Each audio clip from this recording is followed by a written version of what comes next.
In the grim dark future of Warhammer 40k, humanity has evolved, or devolved, into a theocratic autocracy with the God Emperor revered as mankind's savior, despite being a little more than a decaying corpse. While the Space Marines might be the heroes of the legend, it's the Astra Militarum that puts the grim in grim dark, keeping humanity alive, one miserable battle at a time, which is why we're playing them today. We began our first few turns by establishing the first city immediately and researching Manufactorum first. This will allow me to build armored vehicles once researched and give me a bit of an edge early game. I continued pressing forward slowly with my guardsmen looking for compounds to capture, which gives just a little bit of resource boost when you capture them. It's like finding loose change under the seat of a cab. It's not paying rent, but it's enough to survive another day. Once my research was done, I was ready to start building the Manufactorum itself, but it would take me a few more turns before I could actually start churning out armored units. It was here that my expendable guardsmen marched right into a pack of Kroot-hoons. These beasts are ruthless and dangerous for early game infantry. Unfortunately,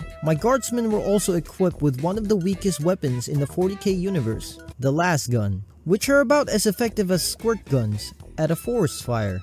The hounds barely notice, shrugging off each shot like a hate comment on YouTube. On top of that, a group of these things called Poxwalkers walked right into one of my squad of guardsmen. These guys are equipped with a huge hammer, as well as an arm that could possibly violate you in all sorts of ways. Now in the lore, these Poxwalkers are of Nurgle's sick joke, a rotting, plague-ridden corpse shuffling around like a drunk uncle at a wedding. They're less a foe and more a grim reminder of why we need to always wash our hands. I spent the next few turns dealing with all sorts of neutrals in the game. Meanwhile, my economy was growing slow, mostly because I was too busy figuring out how everything works. After that, I finally managed to get my first armored vehicle out from the Manufactorum, a Sentinel. Not exactly a juggernaut in the Militarum's arsenal. Still, it's a solid reconnaissance unit. On top of that, it also provides a bit more of an edge against these neutral creatures, allowing me to push even further out. A few more turns, I managed to get a Chimera rolling off the line, a mechanized vehicle that's basically an armored Uber. It's designed to transport and support infantry, and that was pretty much my army at that time, alongside with some field batteries, Ratlings, and a heavy weapons squad, none of which I really knew how to use, so I just shoved them in there like the last minute additions to a high school project. By turn 46, I finally encountered some actual opposition. The Space Marines, genetically modified freaks. But just as I was preparing to launch a full-scale invasion on those freakish Space Marines, I encountered the new enemy on the west side of the map, the Drukhari. These sadistic nightmares radiate horror like a haunted house on steroids, and their presence alone is like being chased through a dark alley by a psychotic clown wielding a chainsaw. I decided to establish a city in between these two front lines. It wasn't exactly glamorous, but it kept things secure while I keep pressing the attacks on the Space Marines. Meanwhile, the Drukhari were slowly making their disgusting progress on the other side, and honestly, I just couldn't stand having their aura nearby. It's like having a homeless crackhead walk into your bedroom. It reeks of decadence and degeneracy. I couldn't just sit idly by while they made their way through my territory like a pack of creepy goth kids at a mall. So yeah, I had to do something about them. I began shifting my invasion force towards the Drukhari, all while researching my way into getting a tank. Because let's face it, nothing says I mean business like a giant metal death machine. I started to build up my economy a bit, which allowed me to switch my army into an armored role. Fighting through the first few units was a challenge, kind of like trying to punch through a brick wall, but I finally managed to break through.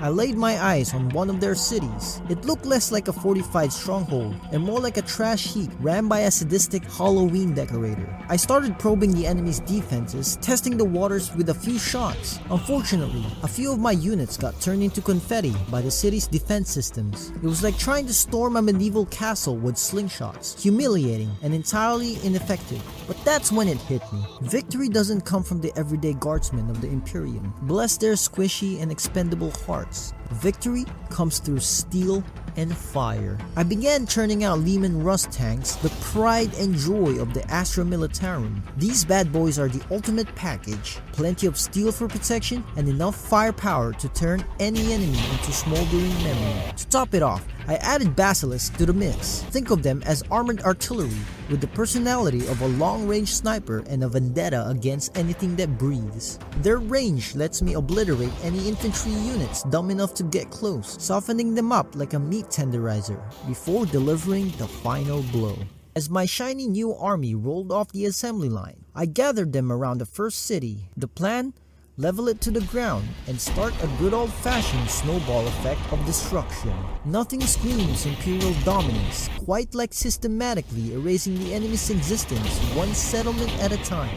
As my army of steel grew, I marched on to the next Drukhari city and then to the next, until I wiped them off the map entirely. Those sadistic elves were finally gone, their decadent, twisted aura fading into the ether. With their grotesque influence wiped out, I could finally turn my attention to the other factions. Once again, I shifted my army eastward to face the Space Marines. And, oh wait, they've been defeated. Well, but now, things were about to get interesting. I was staring down what was going to be my toughest challenge yet. The Endgame. Sure, I could say this particular session wasn't that hard, but the real struggle wasn't fighting the enemies. It was the unrelenting monotony of moving and clicking my massive army toward my last opponent in the game, the Adeptus Mechanicus. It wasn't a battle for survival, oh no. It was the grim, soul-crushing task of clicking hundreds of times to send tanks into the vast unknown. If death by clicking was a thing, I'd be the reigning champion. I wasn't fighting for victory anymore. I was fighting for my sanity.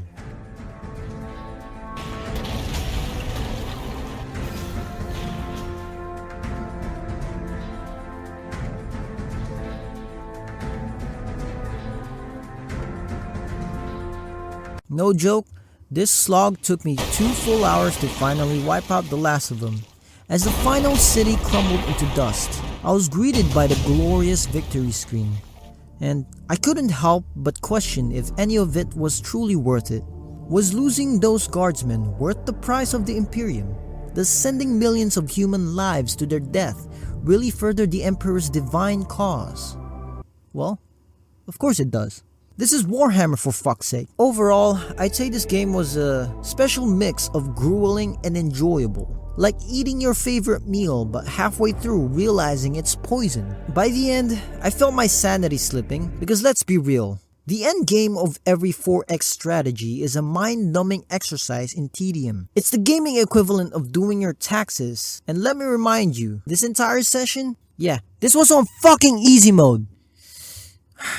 I also feel obligated to reveal to you that this entire session, it was over a fucking month ago. Since then, I've been locked in a masochistic cycle, playing as the Astra Militarum on insane difficulty. This game just didn't take my fucking time. It devoured my soul. I had to uninstall it just to escape its clutches and reclaim my goddamn life, and this is why I fucking hate 4X strategy games. They grab you, chew you up for 8 hours straight, then spit you out at 3 AM with nothing but regrets and an existential crisis. And like the deranged lunatic I am, I kept coming back for more. Fuck this game. Fuck this video and fuck those goddamn Necrons. Anyways, 9 out of 10 would play again.